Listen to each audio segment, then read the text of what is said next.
Alrighty, welcome to another Got Questions. There is a lost episode out there, and someday it'll be on here. It'll be worth a lot because it was a lost episode. Wow. We did one last week on, what was it, the afterlife.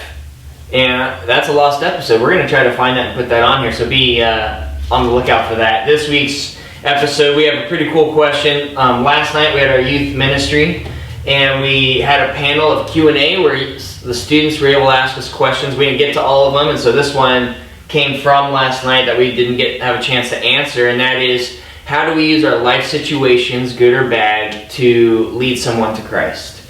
And that's a great question. And this is personal experiences, good or bad, to lead someone to Christ.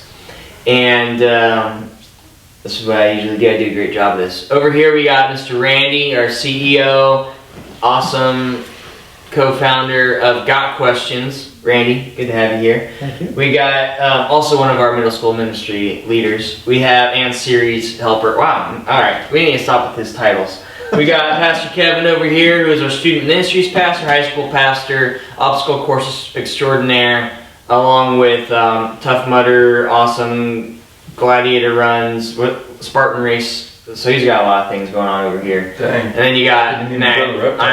I'm Matt. So welcome. Someday I'll be promoted to all these cool things. Randy, what do you think? What's for you as a personal experience? You know, what's some things you learned in your life about this? You know, leading people to Christ to me is all about relationships. So when you first said, "Hey, how do you use your personal experiences?"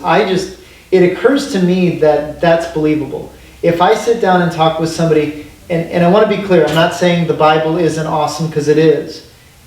But if you just sit down with somebody and say, "Hey, read this Bible passage, and let's read this Bible passage," for another person who isn't familiar with the Bible, that's not going to mean a whole lot. Mm-hmm. What people really want to know and understand is, generally speaking, if you're leading to Christ, they saw something in you that they want. Mm-hmm. So you talking with them, it's all about stories. And I think, even if you look at sermons, the best sermons that I've heard involve stories. That's just the way it is. Jesus preached in parables. He tells stories. People relate to that, and it makes sense to them. Now, I will take it, I'm going to go just a slightly different route, because I also think that you can use other people's stories. So I'm not going to tell the story, because Matt might tell the story, so I'm going to give him the opportunity to tell his own story. Yeah. But I use the story that Matt has told us about the Ice Age, because we were doing Answers in Genesis. Jump in. So we were doing Answers in Genesis by Ken Ham, not Kevin Ham. That would be weird. That's his lost uncle. So doing Answers in Genesis, and I really dig the science. So I enjoyed the whole series, but I found out later that Matt, unbeknownst to me, I think you went to Lisa. I did. I went to one of our supervisors over here. Yeah. And said, "I just don't like this lesson. I don't want to do it." And so he didn't do it. So, which means Matt didn't learn from that. So Matt from the Ice Age. I thought, yes, I've never been asked a question on the Ice Age. Only Ice Age I know is the movie. That seemed boring to me. I don't want to do this. And to be fair, Lisa did say, our supervisor did say, "I think you should teach it." She pushed back, and I said, "No."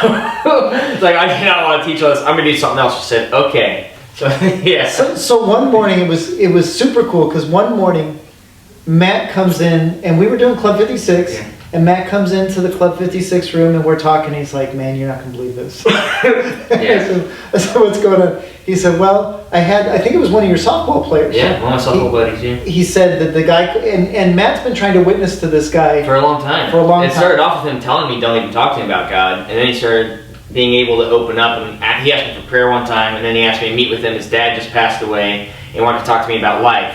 And that's where this came. So it's been from don't talk about God to now it's like getting pretty cool. So I saw this as an awesome opportunity. Yeah. So Matt goes and meets the guy up, and they have some refreshments. And the guy asks Matt, "So how do you explain the Ice Age?"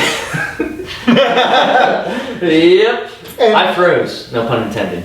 And so how awesome is it that God provided because God prepped Matt for this, or attempted to prep Matt for this question, and Matt recognized it. So I want to be very clear. Matt recognized in the moment, oh man, I wish I'd have made a different decision. Yeah. Dang it. Because this is really an important moment. So one of the things that I take from that, because I don't want you guys to get the wrong message. The message isn't, oh, Matt didn't listen, and so now this guy didn't get saved. But I believe, and I told Matt this, what if that whole scenario wasn't about his friend from softball? What if that whole scenario was God sending a message to Matt?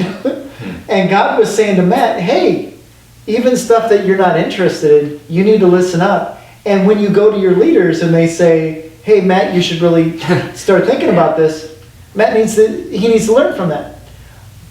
So that story, I love telling that story because it talks about how God is involved in everything.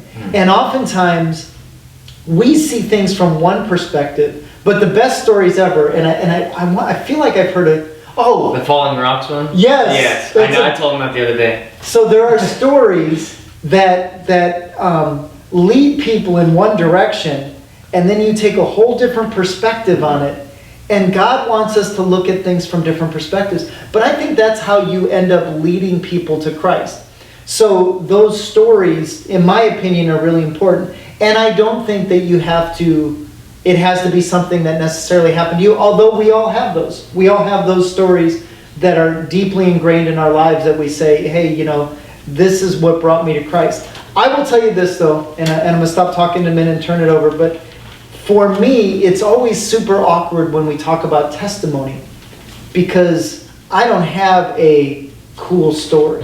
You have people, I go into some of our small groups with adults, and they'll tell these stories about, I was addicted to drugs and I went to prison, and when I came out of prison, I saw a light and I realized I had changed my life, and and everybody's like, whoa, man, God was really working in your life. And I'll just be real honest with you. I grew up in a church family. We went to church. I was schooled in it, I believe, from an early age. I can't remember a time when I didn't believe in God. But it's kind of boring. And sometimes I feel like, man, I wish I'd have had one of those cool. And then I think, Ray, what are you wishing for? You don't want to do that. But those stories are what make an impact on people. And Kevin's going to say it, so I'm going to steal his thunder because that's the guy I am. It's testimony. You're saying what happened to you and how it affects you. And I would caution you, and I'm going to tell a story later, I think probably, about my wife, because we are trying to bring our children closer. And one of the things that testimony isn't is saying, hey, you need to do this. Hey, you need to change your life. You need to do X, Y, and Z, and you're not doing this, and if you do this, this is what happens. Testimony is saying what I've seen and what I've experienced. And I think testimony brings people closer to Christ than people pointing fingers and telling them to change their ways. So anyway, that's all I'll say for now. Good. It's good, man. Okay. Yeah, so for me, I've always been really story-driven in the way I communicate. You do a great job of it. Thank you. I think that it's just one of the ways that the Lord has uniquely crafted me is to be a good storyteller. He definitely didn't make me the smartest person on the planet. And I'm definitely not as learned in the scriptures as some or experienced as some. I'm a later believer in Jesus Christ, and so I've had to learn rapidly. But He has given me, for whatever reason, in my makeup, the ability to be a good storyteller and to really take that story and apply it and craft it to explain some of His truths and some of the things that are more difficult for us to understand.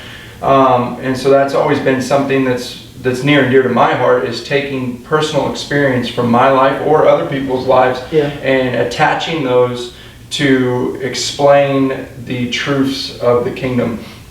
And what I don't want anyone to do is to go, oh, well, I'm not a naturally good storyteller, so obviously that's not for me. No, I believe that God gives us experiences in order to share His kingdom truth with other people. I've seen it time and time again in my own life and countless of other people's lives where they've experienced something, and in His perfect timing, a person has crossed their path who has experienced that very same thing, and that leads to a conversation of Him and His purposes and His grace.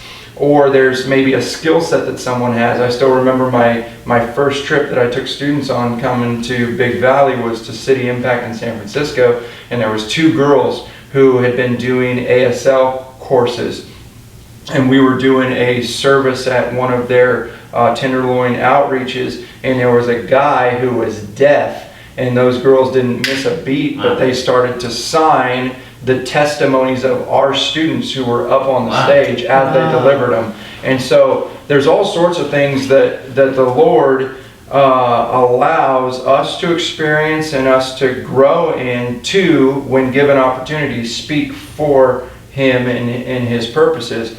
Which is why I look at a passage like James chapter 1 verse 2 and I go, to me, that makes a lot of sense when it comes to using personal experience to speak of Him. It says, consider it pure joy, my brothers, whenever you face trials of many kinds. The reason it says that is because he's addressing a large group of people, and in his understanding is that within a large group of people, there's going to be a whole different group of stories intermixed in that large group of people, meaning that Randy experiences different things than I do than what Matt does.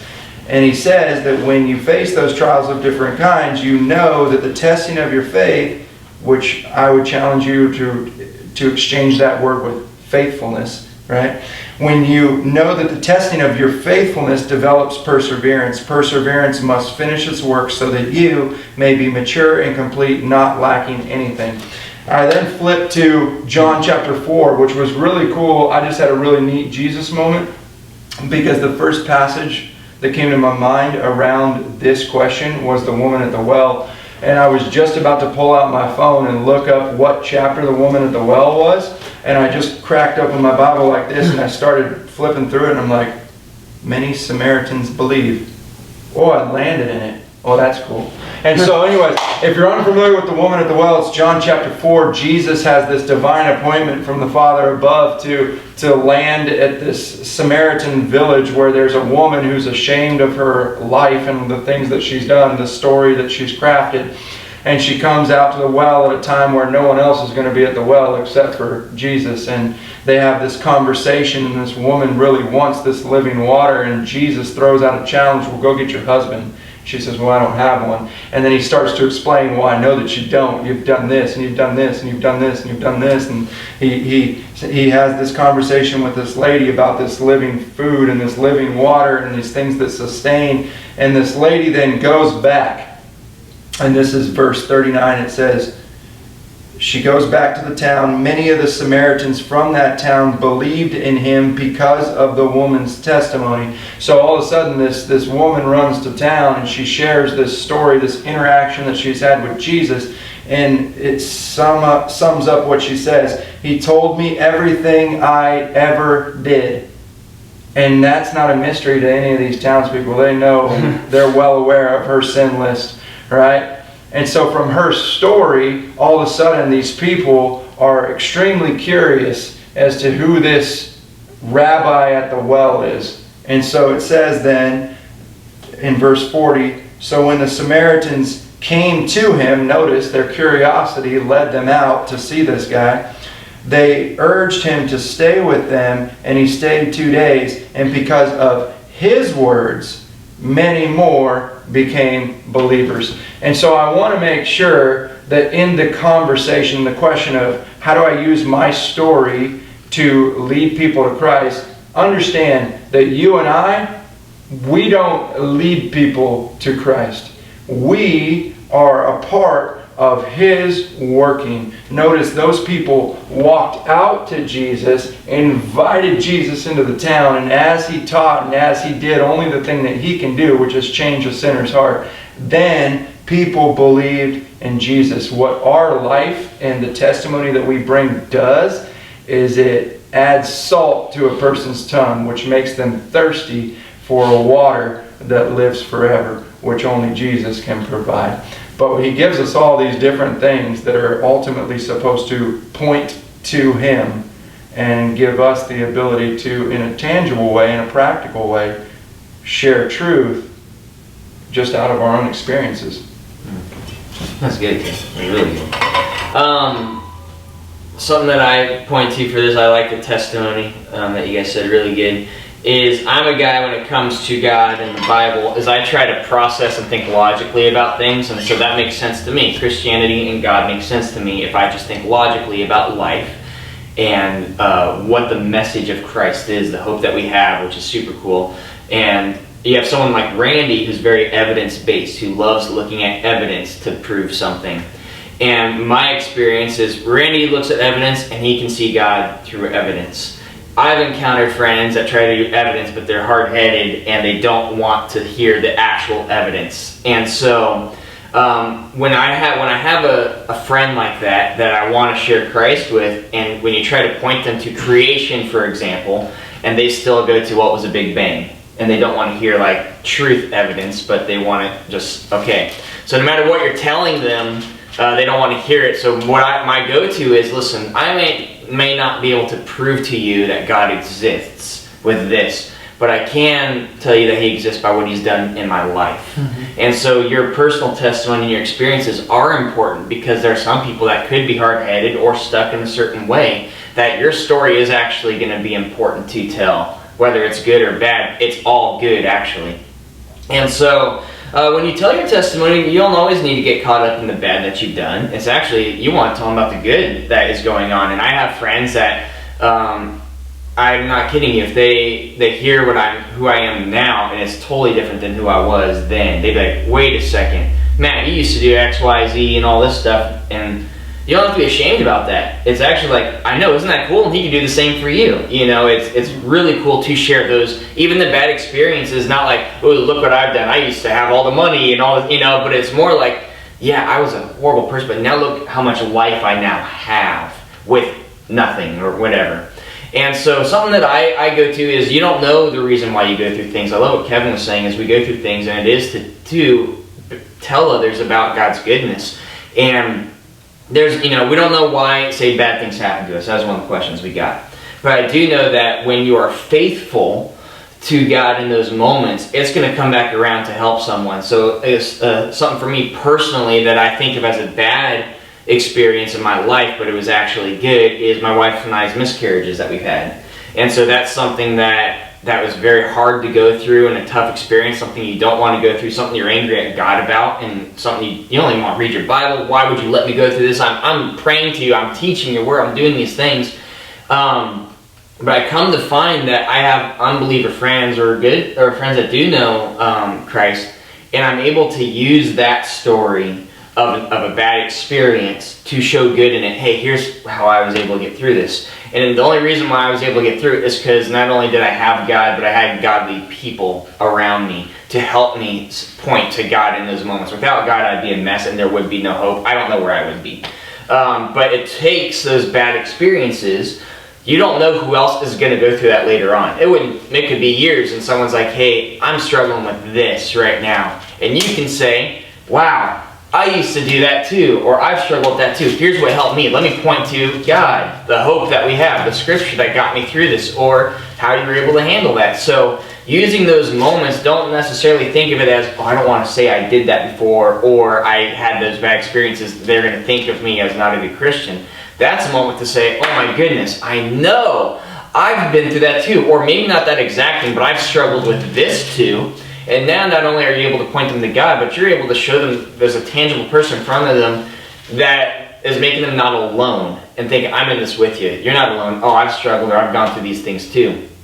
Good experiences, that's really good. It's good to talk about God's faithfulness and goodness. It's good to share that. Feel free to share that, the hope that we have. That's something that the scriptures do tell us to say, is to, when you ask, be ready to share the hope that you have. And especially the bad ones, look for the good in it, God's faithfulness, He's never left you, but you never know who's going to come in your life that's going to need to hear about the bad that you've been through, that you can connect with. So Randy can connect with people through his good and bad that I wouldn't be able to. Kevin can connect with people through his good and bad I wouldn't be able to, and I could connect with people good and bad that they probably wouldn't relate to. So you never know why you go through even the bad, but I would say a lot of the time for me, and even bad stuff that was unholy things in my past, that have been able to be a light through Christ working in my life and transforming my life, to saying, wow, dude, I struggle with that too. Here's the answer. Trust me, dude, don't keep doing this. I was that person. This is the answer. And being bold and confident and not ashamed in those moments. You look like you got some scripture to help out on that one.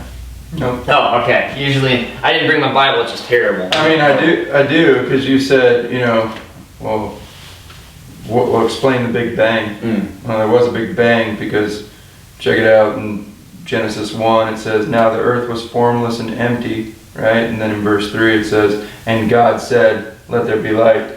And the voice of God is real big.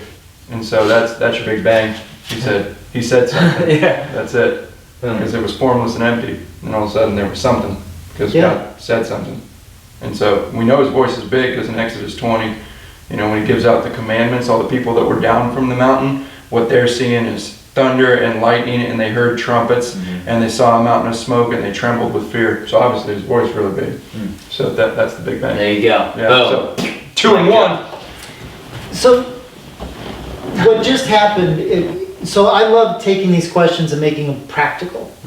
And so one of the things that I think about when we talk about how do we use our own personal experience to witness, you got to practice.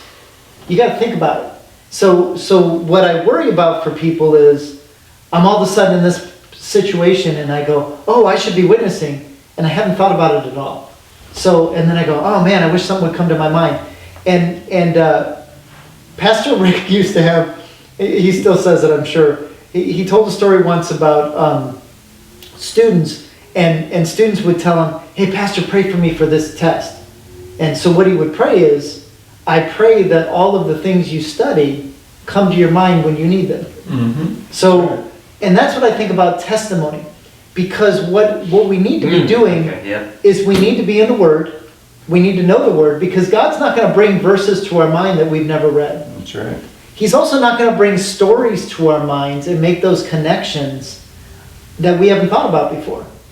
So one of the blessings for me, I'm just going to say it out loud, one of the blessings for me is what we're doing right now.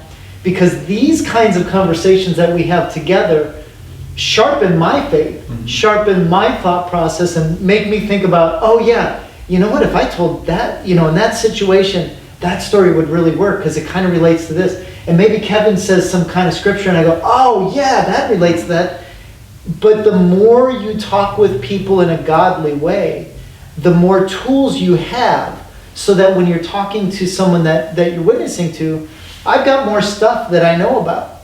So one of the things that came up, and I think I shared this with you guys last night, one of the things that came up last night was people were talking about suicide. During one of the questions was about suicide. And we had said, oh yeah, we did a podcast on it. You should go watch that podcast about suicide. And then it occurred to me, it's all about relationships. So when you think about witnessing, I would never tell somebody who's struggling with suicide, hey, go watch a podcast. There's this good podcast about it. Go watch it. What we should be doing is, hey, I know about this podcast. Let's be together and watch it together and then talk about it and be in relationship. And I think that's also what testimony is about, and that's what witnessing is about, is being with someone and sharing with them. Hey, this is my experience, this is what happened. But it doesn't happen in a vacuum, and it doesn't just magically happen. Because God's not about magic. God is very, very practical, and He puts you in these situations because He wants you in them. And the more we have conversations about it, the better you're going to be at it. So that's just my practical tip. Have conversations like these. Talk with your friends about, hey, we have questions. What about this? What about that? And then think about what personal experience you have that relates to that. Like Proverbs says, iron sharpens iron. And so that's a really good thing to remember. It's great to have conversations with like-minded people and to share your stories with like-minded people, so that those people that you have those relationships with, when the opportunity presents itself, then man, that's great. It's easy. It's fluid. The ministry philosophy that I've always had ever since I started student ministries was students don't care what you know until they know that you care. And I believe that is cross-platform for any relationship that you'll ever have throughout your lifetime. Like without that relationship, you really diminish your ability to effectively share your story with someone. I know that I'm much more attentive to somebody that I have a relationship with rather than just some talking head that might be in front of me. And so don't underestimate the importance of investment into people when it comes to sharing your stories. And it's all right to tell your friend that you've messed up. Like it's normal. It's normal, and it's good to share that you've fallen, because that's normal. And it's good for your friend to help pick you up, but you're not perfect. And sometimes we think we have to act it or say, no, I've never messed up. It's normal if you've messed up. It's normal if you've done something you shouldn't have done. It doesn't mean you go do that, but that's normal if you're worried about, I'm worried about saying I've done bad stuff to help someone know Christ. It's normal if you've this doesn't make it all right, but it's normal. Just want you to make that clear. But it's weird. relatable. Yeah. Because It makes you authentic. You're right. Yeah, Right. yeah, exactly. Nobody's going to come to Matt to hey Matt, what do you think about this? If they think Matt's this holy guy that's never done anything wrong, because I don't have any. My situation has nothing to do with that. Because obviously I've got issues. Yeah. So if you go to somebody who has no issues, well, what are they going to tell me about issues they've never experienced? It reminds me of a Catholic priest, and you go to a Catholic priest for marriage counseling. Why would you do that? Right. Seems kind of crazy. He's got no idea what marriage counseling is about. He doesn't have any experience in it. Yeah, true. So, I mean, it's always important in our lives to remember that Jesus doesn't demand perfection, he demands progress. And it's also important to remember that you, this side of eternity, will never reach perfection, Right. but you have been purchased. And so, those are really important pieces of your story, and also the potential audience that might be receiving it. absolutely. There's another thing too. I think about this all the time. Like I'll never forget this. Is when you share stories, when you share what you've been through, how much that strengthens a relationship. But how they're able to be there for you and think of you. So I remember when my wife and I lost our baby. I remember Kevin and his wife just got pregnant, and I remember he wanted to be sensitive. He's like, hey, can I talk to you real quick? I just want you to know, I know it's a tough time for you guys, but I want you to know before anyone else that we're expecting. And I remember shortly after that we were too. And Kevin took time to say, hey, let's go in my office and pray for these pregnancies. And I remember that's so cool for me to be in that moment, to see someone care about me. I've never heard that type of conversation either. To think, wow, he just remembered what I went through and wanted to be sensitive to that and welcome me in this praying moment. So that was super cool for me to experience. I don't know if I ever shared that with him, but I remember that, stuff like that. And even Randy showing me what love and sacrifice looks like when we went through that too. So it lets people into your life to help you out when you're able to be open with them about what you've experienced. So Randy's been there for me in dark moments. Kevin's been there for me in dark moments. And that was through sharing even tough things you don't even want to talk about. And friendships and bonds develop and are strong when you are vulnerable too.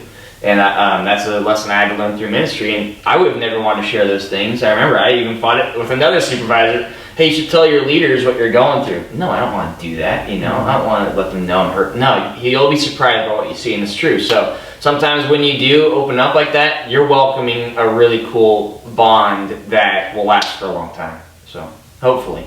You just brought to mind, and I confess I don't know where it is. It's in one of the Pauline epistles. Hey, right on. But Paul says, my strength, I show your strength in my weakness. And that's huge. That's exactly what you're talking about. Showing weakness isn't, it just shows the strength of God. Yeah. I'll narrow it down. It's in one of the Corinthians. There you go. So when you find that, comment that below. So first or second or third? Well done. Cool. Well, thank you guys. That was fun. This episode will not be a lost episode. I've learned my lesson because the other one was super cool. Afterlife. We'll have to find that one. Hey, well, thank you. If you have comments, if you have questions, always drop it below. If you want to subscribe, that's good. That way you can get notified when we answer a question and you get to watch it firsthand. So thank you very much for all that you guys are doing, how you're watching, how you're supporting. The questions you ask are great. Keep them coming. We look forward to seeing you soon. Take care. God bless. Bye for now. Take care.